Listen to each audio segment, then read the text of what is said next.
Hello everyone, welcome to Learn Overflow. In this video, we will talk about the difference between JDK, JRE and JVM. At last, I will tell you some of the trick to remember the difference between them, the easiest trick to remember them. So let's start this video.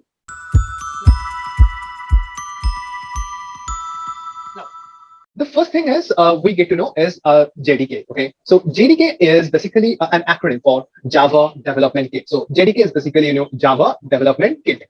The Java Development Kit is nothing but a set of software development environment. It gives you the environment which is used to develop all the Java applications and the applets. Okay, so this is everything you need. Like a JDK is a whole bundle that you need for developing your Java project. Okay, so whatever it is, you need a JDK for your work. Okay, so like you must have a JDK to just start working with Java. So if you remember, there can be, if you remember, like there are different versions of JDKs available, like JDK 1.8, JDK 8, JDK 9, like JDK 5, and then JDK 17 is the latest, I guess. So all those versions of like you may be familiar with something like Java 8, Java 9, or Java 5.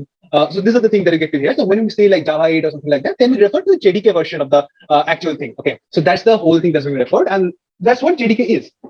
Now, this JDK is physically exist in your computer. Okay, if I just show you clearly that I'm in my local disk C.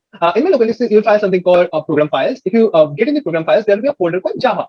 Okay, if Java is installed in your machine, then definitely it will be there. Now, within Java, if you open the folder, if you look carefully over my system, I have multiple JDKs installed actually, but this is the JDK 8 that I will get into. So that's the JDK. Look here in the address bar, JDK, then 1.8 is the JDK 8 version you have over here. Okay, now I'll get back to the stuff. So that's the JDK 8. So JDK is actually exists in your system and it's like physically exists, and then it contains like our JDK. This JDK will contain our JRE and plus some other stuff.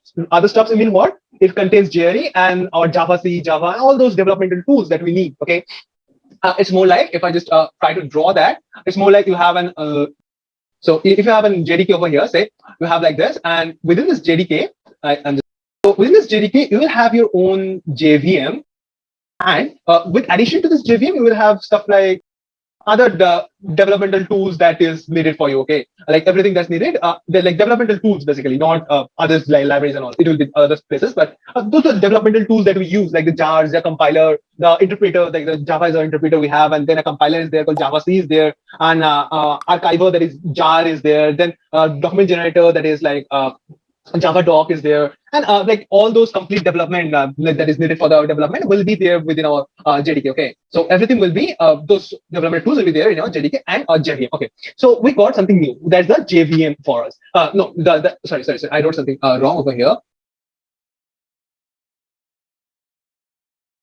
Yeah, so all over this time I was like thinking of JRE and just said JVM for you, but that's okay. Like make a note. It's like JDK consists of our JRE and the developmental tools that I say, including those Java for our like interpreter loader, a compiler that is Java C, and archiver that is jar, then a document generator that is a Java doc, and other developmental tools that we have. So that's all that JDK contains. Okay, I will take you back over here. Look, if you look over here carefully, this is we are within our JDK. Okay, within our JDK, you will find there is this JRE, a folder JRE, and those libraries, everything needed. Like if you look carefully, we'll find all of them, right? Like everything will be there in the bin file. So you will find Java C and everything will be. This is the Java, Java C, Java doc, and all those needed will be here one by one. Okay.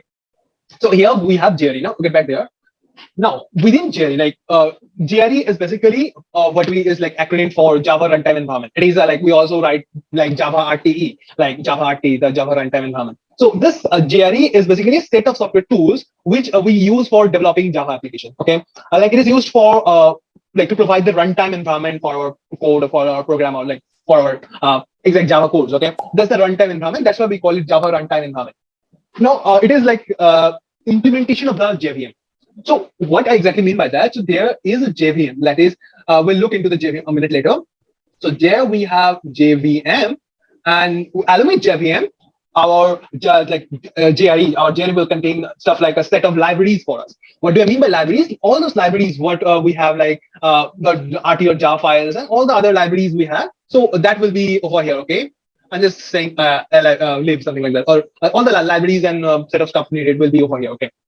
Now, if I just go back to our directory here, you got a JRE. Okay, within a JRE look, you have this libraries, and in this libraries, you will have all the stuff over here. If I just go back, it will be in the bin, I guess. Yeah. So within this bin, you will find all this library functions that are needed for us will be over here, and everything is written over here. Okay, like all the plugins on the servers, like everything needed for running them is exactly over here. Okay. Yes. So all those libraries and our JVM within our JRE. Now moving back, like moving to JVM exactly. Now we know that JRE have JVM plus something. Okay, that's the JRE. And now we'll look into JVM. So what JVM is? JVM is Java Virtual Machine. Java Virtual Machine is an abstract machine. Okay, it's not a real machine, but an abstract machine. So, that's why we call it a virtual machine. It is basically called a virtual machine exactly because it doesn't exist physically. That's why if I just look into this, this is a JRE. Okay, if I just go back, this is a JRE. Here we are, and here you cannot find anything called JVM. This is a virtual machine. Okay, so Java Virtual Machine. And it is a specification that provides runtime environment in which the Java bytecode can be executed. Okay, so basically all our Java bytecodes will follow this set of environment, or like it is just the environment for us to run the bytecodes. So remember, JVM is the one that helps us run the bytecode. So when you say JVM is the one that's bytecode, that means all those compilers, if you remember clearly, all those compilers, our interpreters and everything were there within our JDK. Okay, so after compilation, remember, after compilation, the file will be in we initially have a file name .java file. After compilation, after we see java c dot something, then it becomes file name, that is a class name dot class file. So that dot class file is our bytecode for our Java. So that bytecode is being executed by our JVM. Okay, that bytecode is the one getting executed. So we need to remember that this bytecode is system independent. That means this bytecode can run on any system. Just because this how that can be achieved is because the JVM is actually system dependent. So this particular JVM we have here, this is system dependent. So whenever any system, like whenever we try to run our program from system to system, or we transfer the bytecode from system to system, that time the JVM is the one that interfaces with the system and make our bytecode system independent. So our programs, our like the software we build can be run on any machine without any problem, just because JVM is the one that's handling the everything related to the system requirements. Okay, so that's what our JVM is. So like JVM is actually available for many hardware. So you can find JVM based on different OSs. That's what we mean. Like for Mac, you find a different one. For Linux versions, for Windows versions, you find all different versions of JVM. That's the one system dependent. So you need to remember that this is system dependent, and the bytecode file that is generated after compilation is the one that is system independent.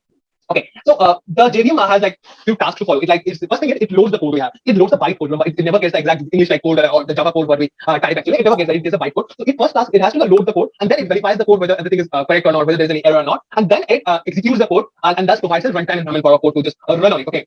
So that's how it basically works, and that's how this whole system works. And as I said, like at last, I'll say you something that helps you remember this particular code. So in that case, what I will say is like, say you have just compare this JDK, JRE, and JVM with a gym. Okay, look at a gym, right? You have a gym. The gym has an administrative building. Like I'm like writing ADM. Okay, like this is the administration is there while you fill up the forms. While you have every like before you get yourself enrolled in a gym, you need to do some kind of paperwork, right? Like get your membership and all. So all those are like the stuff you need to go in an administrative block. So think this whole gym is there. With compare this with our JDK. Okay, so there we have your whole gym. And then compare this with our JDK. So we have an gym area, like whole gym, and an administrative block, right? So when you say like that, so we have a gym and administrative block, that is, and runtime environment, like where we perform all the stuff and thing, and our compilers, interpreters, and everything that helps us to get started or get started. So that's administrative building. Now look deeper into this. In this area, okay, what else we have? We have an area for like all the machines and all the weights, dumbbells, everything. Whatever the gym equipments are there are kept over there. Okay. I'm just writing like gym equip.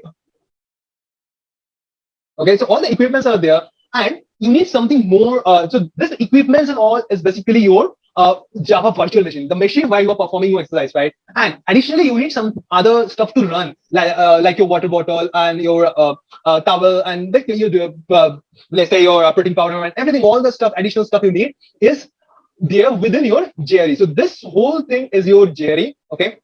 Compare the whole stuff other than the administrative stuff as a JRE, and within this JRE, you will have all the machines.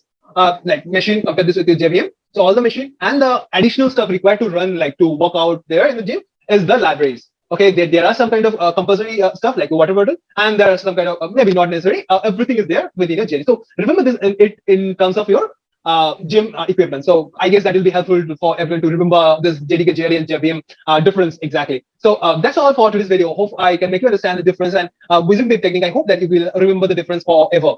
So thank you all for watching this video. Hope to see you soon in my next video. Thank you all.